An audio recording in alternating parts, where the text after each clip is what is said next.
Hello. Welcome to another Caylent podcast. My name is Randall Hunt. I'm VP of Technology here at Caylent. Today, we're going to be discussing ECS, EKS, the pros and cons of each, and we're going to be comparing and contrasting when one platform makes more sense or less sense. I'm joined today by two amazing colleagues. I've got Brian Tarbox, who is Principal Solutions Architect here at Caylent, and I'm also joined by Brian Godfrey, who is Director of Cloud Architecture and Engineering here at Caylent. And the two of you, I'll let you both introduce yourselves, and then I thought it would make sense for us to go through some history of containerization because both of these platforms are built on containerization. But Brian Tarbox, go ahead, introduce yourself. Okay. Hi, I'm Brian, also known as Evil Brian. At times, just to distinguish the two of us. I've been at Caylent about a year. I'm an Amazon community hero, an Amazon ambassador, and I run the BAST and AWS user group. And I am firmly in the ECS camp, having run production, medical, mission critical, if it's down, people die systems. So those are your chops. Brian G. Godfrey, let's hear it.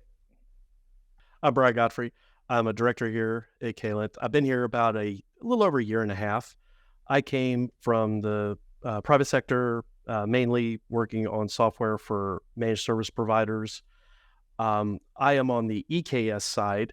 I've run multiple production workloads spanning multiple continents with a very large amount of connected endpoint devices on these clusters. Amazing. Okay, so first let's set the stage here. What is containerization? So there was people these days, they think of Docker, and maybe now they think of Finch from AWS, but essentially what happened was we realized we could fit more workloads onto a single machine through virtualization, and there was para-virtualization, and that became VMware and was the original version of EC2, but also there was a subcomponent of this virtualization standard that became containerization. I think it was called control groups at first, and I think that was in the mid 2000s. They kind of started rolling out C groups, and what would happen was if you wanted to run a container, you could, and you would use these control groups, and you would do what's called a change root jail. So you would change the root of the process and jail the process inside of this virtualized side of things. But then there was a company called DocCloud, which invented a format called Docker, which became sort of the de facto standard. And so now you see Docker files proliferated everywhere. Now, all of this is before either ECS or EKS exist. So ECS, which I think is now called Elastic Container Service, but originally it was called EC2 Container Service. And it came out in 2014. Well, it was announced in 2014 alongside Lambda at reInvent. And it was in preview at first, and then I think it went GA sometime in 2015. And this was a way of just taking simple Docker files and running them. And there's a lot to kind of dive into there, but EKS came a little bit later. So Kubernetes really was around in 2016, but it didn't kind of come into AWS until 2017. And basically, these two different ways of running containers have existed in AWS since 2017. And we're here today to help kind of clear up any confusion about how they work. And I think it's important to understand the history too, because if you remember, even before ECS and EKS, there were like 30 different competing container scheduling platforms. There was Mesosphere, there was Docker Swarm. I mean, there were a million different things that you could use, and everyone was trying to build those. In fact, Caylent, we started as a product company intending to build a container orchestration platform.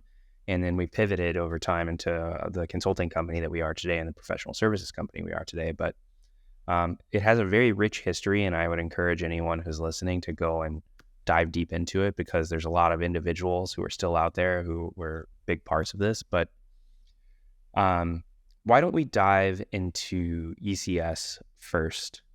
So Brian Tarbox, can you sort of walk me through the primitives of ECS, the subcomponents, the atoms that make up the the molecule of ECS? Sure, sure. Well, you've got you've got you know tasks, and you basically run a container, in a task, and in the before times, which is before Fargate, you would spin up in EC2 cluster with auto scaling presumably, and then associate that with a cluster of tasks in ECS. And in the early days, that mostly worked. Didn't always work, but it mostly worked. And so there were scaling issues between it was a complexity because you had essentially two groups to scale, and then your containers lived in ECR, the Elastic Container Registry. And I'm trying to remember, Randall, did that? I don't think the ECR was ECR. Yeah, was ECR out from the start, or did they add that later? I'm trying to actually remember. No, it was from the beginning. I think it may not have come out immediately at the same time that ECS was put into preview, but it was there in 2015 for sure. Okay, right. And so the idea is 10 years ago. I hope we all appreciate we've all been using containers for 10 plus years now. Right. Yeah. So basically, you create a Docker image just like you would in any other situation, and you'd upload it to ECR because the part of the premise of ECS was that it was all going to be you're just using Amazon's services, no need to go outside, which is still I'll say still one of the main selling points. But it was basically pods and tasks and containers. And the idea is actually pretty simple. I mean, you spin them up and you run them, and you're auto scaling. The ECS will say, I need to create another task. Do I have room on my instances? If so, I just put them there. If not, I'll spin up another instance. There's some lag, obviously, and then I'll put the task over there. When we put Fargate in the mix, all of that becomes simpler, and the scaling all just happens automatically. So the mantra with ECS is really simple. Yeah, I think that's accurate. So you have your containers, which are files that Docker originally uses layered file systems. So you would do Docker build, and then you would do AWS ECR push, and you would push the container into the Elastic Container Registry. It would go there. You would have a task definition, which was a JSON file, which would describe the nature of the container, plural, that would run, because you could have sidecar containers and things like that for doing telemetry detection or proxying or any of those other things that you might need. Those tasks would be either rolled up into a service, and then those services would be deployed within a cluster. So those were the primitives that we had with ECS, and it's evolved a lot over the years because, to your point, originally there was just the EC2 based side of things, and you actually had to do the auto scaling groups outside of outside of ECS. You did them in EC2 proper with old school auto scaling, and then application auto scaling came around and things got easier. But essentially, ECS is AWS's native containerization orchestrator and scheduler, and Fargate in particular does make it very attractive. One of the things that it does not support that Kubernetes does support, and we'll get into that in just a moment, is ECS does not allow you to oversubscribe different services. So you have to do quite a bit of not math, but kind of thinking about where things get deployed on the various underlying resources. So, Godfrey, let's go ahead and talk through Kubernetes. Can you break it down for us from the primitives that make up the molecules and the organism that is Kubernetes? So, Kubernetes, like a lot of systems, is way more complex. It does have quite a few pieces. You've got the kubelet, which is kind of how you interact and run most of the things. You have nodes, which are your workers or your masters. They are where things actually run. You've got controllers. They are the monitors. They look at the desired state on the system, and they make sure that, hey, if you said, I want 10 of these running, it actively is like, oh, we need to get 10 of these going. You have pods, which are the smallest deployable unit within Kubernetes. A pod could be a single container. A pod could be 20 containers. It really depends on what connectivity they need. What kind of sidecars do you have? So a lot of other practices that you have in your containerization, where you have been using a container with a sidecar, you continue to follow these. This just lets you say, how many of these do I want? How does it scale? Where should they be located? You can do a lot of things within Kubernetes based off of just labeling. You do get cluster auto scaling. You do get like lots and lots of metrics and health checks. The beauty of Kubernetes is you can have a small group of people rapidly build massive things and make it easy to consume for others. So, that's kind of where the foundational pieces are.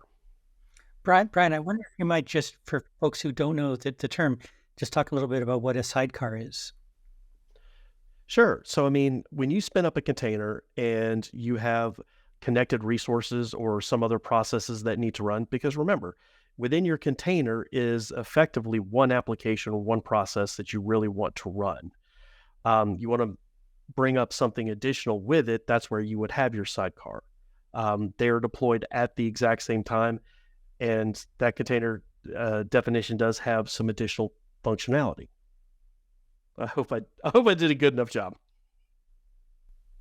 And it can be used for things like telemetry detection. It can be used for proxying different requests. There's a million different things you can use sidecars for, and those are supported in both ECS and EKS. There's a lot of interesting kinds of pros and cons to each of these platforms. So, Godfrey, to your point, Kubernetes came from Google. It was, I guess originally it was called Borg inside of Google, and they've essentially released it to the public and then donated it to what's called the Cloud Native Computing Foundation, CNCF. And from there, that was the CNCF's first project, I think 2016 or so. It's hard to remember these days. We were all there when the magic was written. So we're citing from memory here. We probably could have done some more prep and looked up the actual dates, but we were all there when these decisions were made. So it's interesting to kind of think back to exactly what happened. But Kubernetes ended up kind of ending the container orchestration wars because it just won. It was a more flexible service. And, the early versions of Kubernetes were really just bash scripts that were running in different places. And these days it's a much more powerful service. It's almost all written in Go, and it has a ton of flexibility. Remember, like DevOps engineers and SRE engineers are the ones that really developed Kubernetes. It was to make their lives easier so they could easily deploy these applications that these developers were creating. They could easily get these containers up and running. They could manage the state of the environment. They could roll out new versions. So, a lot of the modern day methodologies that we use for development, for releasing these applications came about through, Kubernetes simplified those processes, being able to use waves, being able to use, canaries, being able to use some other bits like, hey, I've got these services running. Let's just run a few over here. It just simplified all these processes. And I think there's something to be said that while it is more flexible and it does provide layers of abstraction for these complex processes, rolling out, canaries, for example. ECS supports that too, but it came much later. It was an original thing within Kubernetes. There is, with great flexibility comes great responsibility, I guess we could say. And that means that the DevOps workload for Kubernetes is often higher than running and operating something like ECS. Would you I know. I don't want to get us too early into this debate here, but how do you both feel about that statement? Well, flexibility is bad at a certain level. No, I once heard a talk where, and I have not been able to find it. I looked and looked, and it said flexibility is evil. If you can do anything, then anything, will happen. A soldering iron and a circuit board is probably the most flexible thing you can have. I don't want to work at that level. So flexibility is good to a point. So I can go off my terror on that now or later, but Brian, I'm letting you go for it. On that go for it. I'm ready for you. Okay. So to run containers on ECS, learn Docker. Okay. If you're going to do Kubernetes, and I'm going to be intentionally unfair because I am evil Brian, Amazon and EKS and Prometheus, Grafana, Datadog, Dynatrace, New Relic, Fluent, Bit, Console, Isto, Falco, KubeArmor, it just goes on and on and on. It's, you have to write it in Helm. And it's like, it just seems like my reaction is, if you want to run in Kube, why are you even running in AWS? Or Google for that matter. Just run Kube on some hardware, because Kube is a platform. And so this is the thing that, we talk about in software, good software does, do one thing and do it well. And to me, and again, all things in moderation except moderation, ECS runs containers. Great. Kubernetes, oh my God, Kubernetes can do everything. So Kubernetes has to do everything. And that's the yin and yang of it for me. Godfrey, your response, sir. You're not wrong, but you're also not right. The great thing with Kubernetes is it was built by operations teams. It is meant to be operated by operations teams. That means that those teams make decisions around what is our opinion of how we're going to operate these containers at scale. What kind of controllers do we put in place? What is our methodology for doing our updates and our deployments? Because at the end of the day, they're ultimately responsible for these things. Now, the platform gives them the capability to standardize their model. They can give developers, hey, here's an easy to access CI/CD platform that will deploy your application. We've already done the hard work. We've already written the manifest. We've already defined the controllers. We take care of all the bits.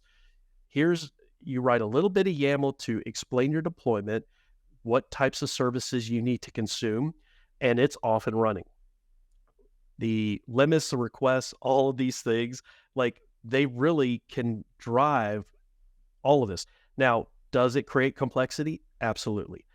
And you need a small amount of specialized talent that can really make these decisions, because you can make bad decisions.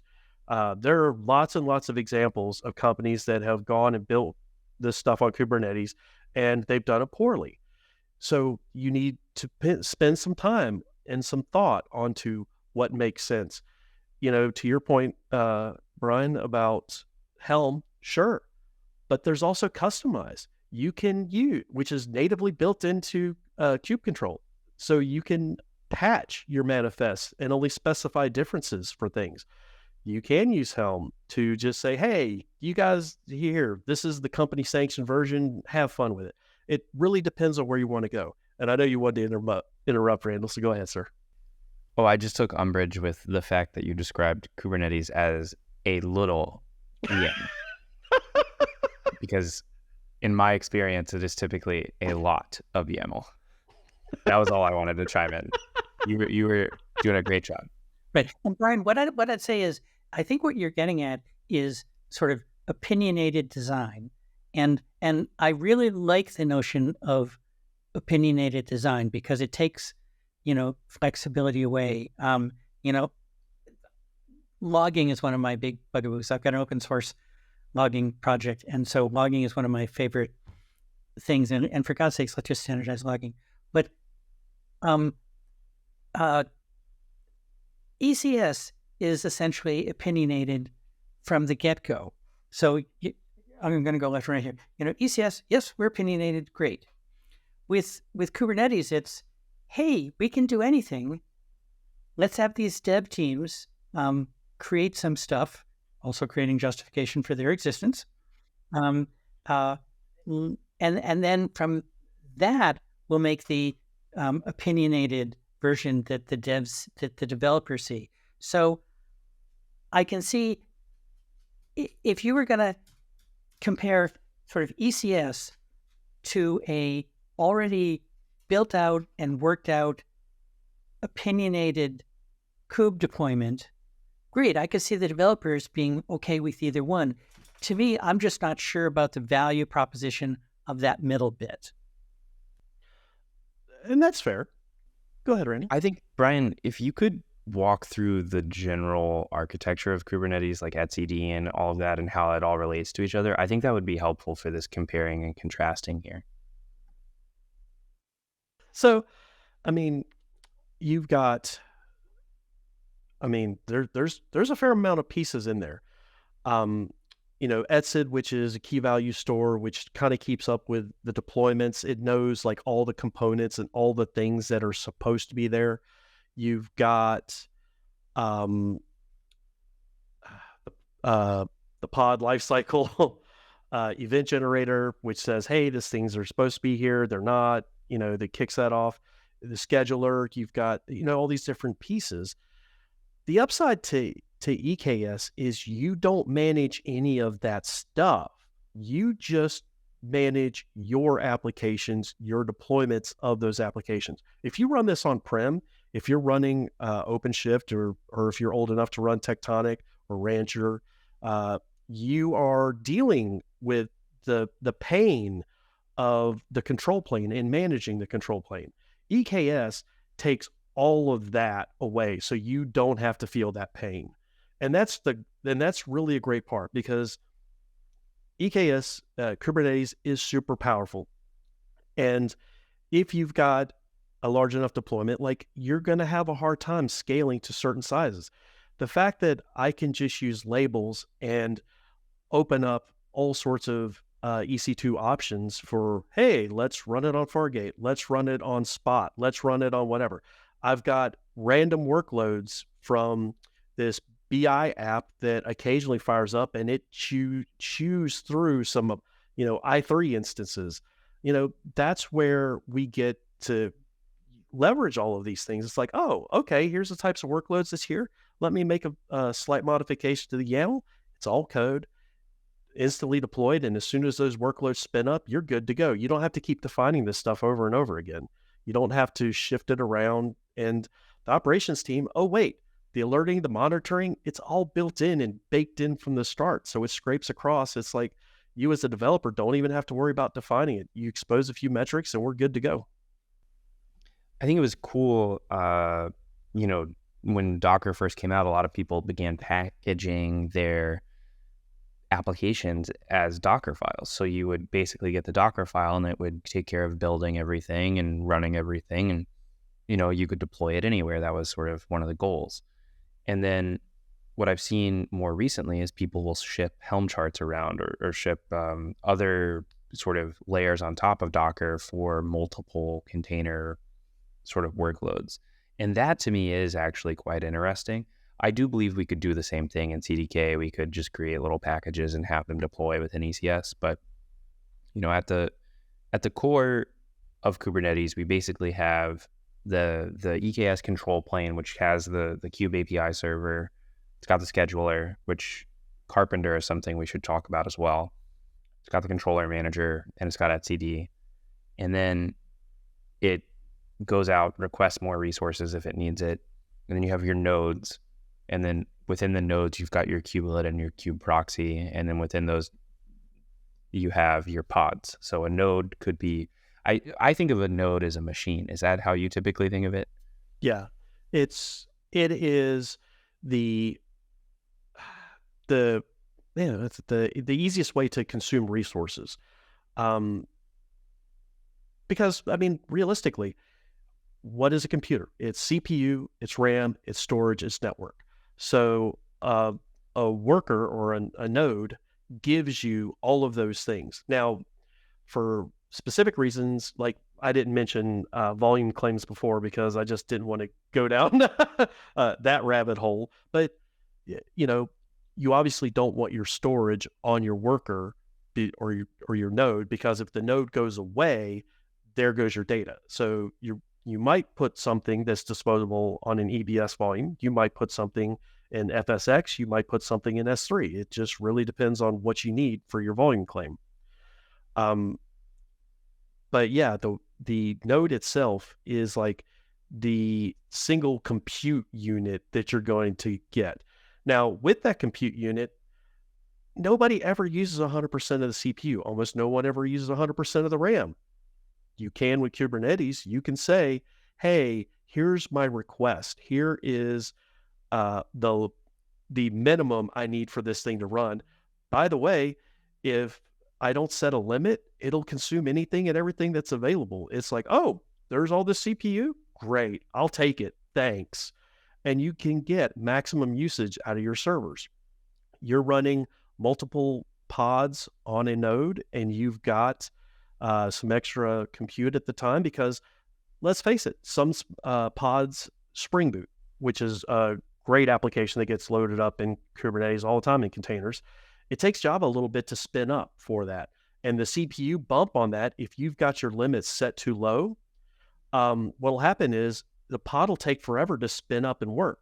Well, that can be solved. Raise the limit, but you can also keep the request low, which says, hey, if the resources aren't available, this is the minimum it needs to run. It'll come up, use a little extra CPU to get started, and then it settles down into what it's going to use to run through its lifespan.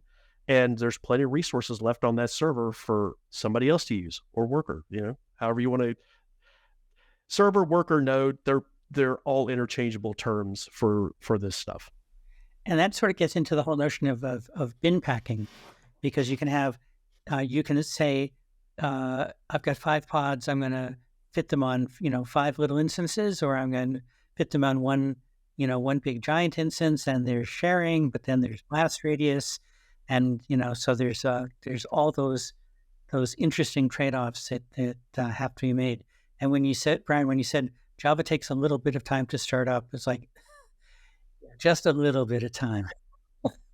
So I want to see if we can arrive at some modest agreement here, which is, while EKS provides more flexibility, it does come with some additional DevOps tasks. You have to have competent operators, and I don't mean Kubernetes operators, I mean human beings who are going and orchestrating the workloads and making sure that they're setting up the right manifests and things like that. Would you be willing to concede that? Absolutely.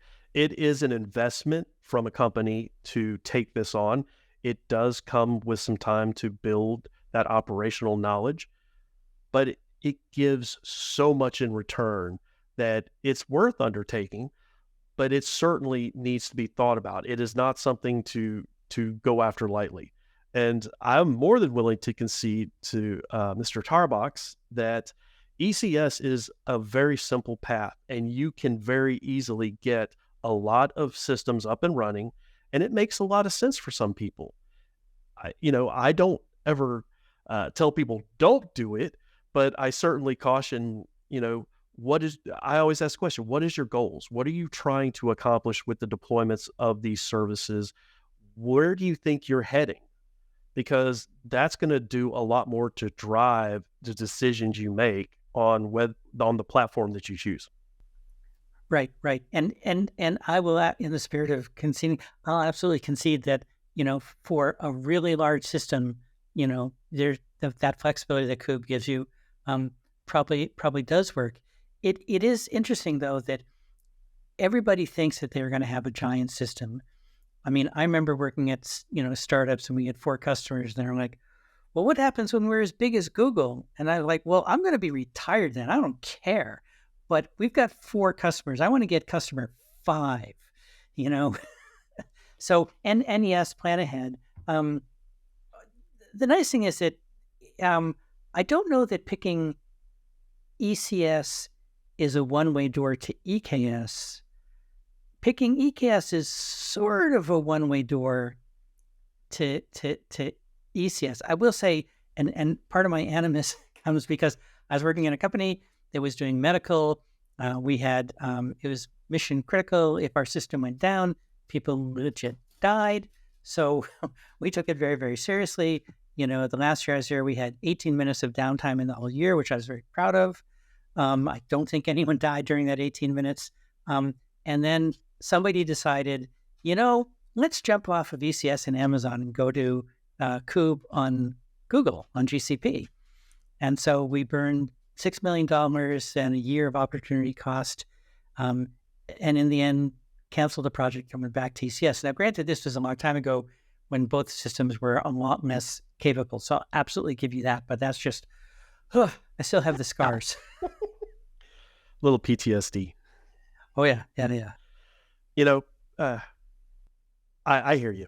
I've worked on these platforms, I've worked on these systems, and I have seen like developers do, and not just developers, DevOps teams do absolutely terrible. It's like, why are you doing this? Like, we're causing problems that shouldn't exist. And, it's a tool. Kubernetes is a tool, and you should know when to use it, when not to use it. ECS is also a very great tool. One tool we haven't talked about at all is Lambda. In the serverless, in, containerization, a lot of these things, like the number of times we've run just cron jobs in EKS, it's like, why are we running this here? Maybe we should run this someplace else. That's always a possibility as well. Right. I'm a huge fan of Lambdas, and not necessarily Lambdas that are running containers, but just Lambdas. I mean, remember when Lambdas came out, saying to some of my buddies, hey, in 5 years, we're going to be talking about, hey, remember when we needed computers, and I'll say I write Alexa skills on the side. And one day Amazon, did a promotion on my skill, and it got 100 times the normal traffic. And I didn't even notice it until I looked at my graphs that evening, because serverless just works. It just scaled. I didn't care. It's not my problem. Amazon has a whole shared responsibility model. Anything you can push to their side of the fence, their problem, not yours. So Lambda is an interesting topic, especially because I've seen a move recently in the industry towards containerization of Lambda functions, which Brian Tarbox, I know you're not the biggest fan of, but for me, I think that's the way to go. And this is my reasoning. There's a new VM service that AWS has written to run Lambda functions that it essentially can spin up containers just as quickly as it can spin up the zip runtimes. And there's a great website, which we'll post in the link here, that will compare the cold start of zip files, which are how you typically ship your Lambda containers, to containers, which are actual containers that you ship up to Lambda. And the reason I'm a fan of the container is purely for the dependency management component. Zipping all my dependencies and trying to use Lambda layers and all of these other things, it was a lot to manage, and it was a lot of overhead, and it was very difficult to onboard new engineers. Whereas a container is a container, and I can just say, hey, here's the image, go and run it for me. So I'm a convert to that, because I was like you, Brian T, where I was basically saying, I'm never going to use Docker and Lambda. This is dumb. And I am officially converted to the Docker side of the house now. Well, I could be converted, because one of the things is we're all supposed to pretend that we don't know, but Lambda is actually running containers. That's how it runs. It's like Amazon, and I don't know if they deny this anymore, because we're not supposed to know anything, but we all know Lambda is just, well, it uses Firecracker. So that's the name of their virtualization platform. And I know Firecracker it's written in Rust. It's really kind of an interesting platform that has a lot of cool components to it. And, we've actually deployed Firecracker for customers inside of Kubernetes to give you some idea of like how all of these technologies can stack together. So there's been some fun developments over the years for sure. Right. And I'll say, not only were Lambda layers, it initially was interesting, but it also seemed like a heavy-handed approach. But then there's Lambda extensions, and I think there's internal extensions and external extensions, and it's like, oh, no, no, no, no, no, no, I don't want to do that. But you mentioned Rust. I mean, I've got friends who are just, a sentence doesn't come out of their mouth without them talking about Rust. Noah Gift, who's a brilliant guy, pretty hardcore focused on it. But if people don't know, most new things at Amazon are being written in Rust. I mean,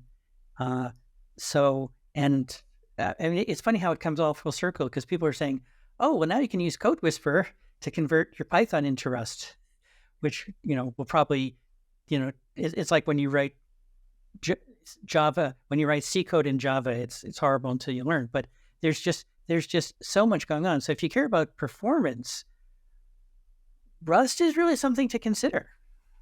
Absolutely. And I think it's access to some of the lower level primitives within the computing infrastructure is also quite good. So I want to bring us back to the ECS, EKS topic and kind of close out. So at Caylent, we work with hundreds of customers, and we have a large number of customers who have deployed ECS, and we support them. We have customers that have scaled their business to, hundreds of millions of dollars in revenue just running on ECS. So it's not like the business depends on you picking ECS or EKS. We also have customers who run on EKS. We have, many customers who run on EKS. And I think at the end of the day, it depends not just it's not a purely technical choice. This is what I'm going to summarize. This is my hypothesis, and you guys can feel free to disagree with me. It is also a choice based on the technology that your team knows or that you can hire for. So I think if you're sitting here listening to this and debating whether or not to use ECS or EKS, the most important thing to do is to just go build your product. Like, this is a problem that can solve itself later on. Go with whatever your engineering team is most comfortable with. That's my hypothesis. Right. Which is sort of I think an extension of the Amazon principle of, don't worry about the undifferentiated heavy lifting. Let them do it. And write your product. What was it? Get it working correctly, get it working fast. It is funny. It's still striking to me how all the tenets of good software design, still apply, these days. Absolutely. It's more important that your team be comfortable with what they're deploying and what they're operating. Here at Caylent, we're going to work with the customer. We're going to talk to them and understand, like, we're not going to make a recommendation. I'm not going to tell you should use EKS when you don't have anybody that understands that kind of technology. You've got a handful of DevOps engineers. You've got a bunch of devs. You guys know containerization. Like, yeah, let's do that. Let's do ECS. Let's make your lives easy. Let's get you up and running. You've got some people that know EKS. They know Kubernetes. They are like, hey, we've operated workloads in the past. Can you help us jumpstart this? Absolutely. And that's the path we're going to go down. I was like, no, take all your manifests, throw in the trash, move to ECS. No, that's not the conversation we're going to have. You just need to modify a little bit. You're coming from on-prem and just like, hey, let's just update a few of your controllers. You're still calling all the resources the same. You can now make use of all of this code that you've already written in AWS. Like, let's just do what makes sense. So I think at the end of the day, we can close by saying, if you're curious about this, if you don't know the answer for your infrastructure or for your idea or for your migration, call us here at Caylent. We will talk to you. We'll figure out what the right path forward is. There's pros and cons to both of these things. And at the end of the day, we just like building cool stuff. And we're really good at listening. I'm sorry, what was that? Yeah. So to close out this episode, we'll be posting a couple of different architecture diagrams that are associated with this, and we'll show you the ECS side, the EKS side. You can read those in the notes, and then we'll also kind of talk through some of the unit economics, the DevOps tax, and the other components that really go into this decision. But like I said, at the end of the day, go with the technology that your team knows, and you'll probably be okay.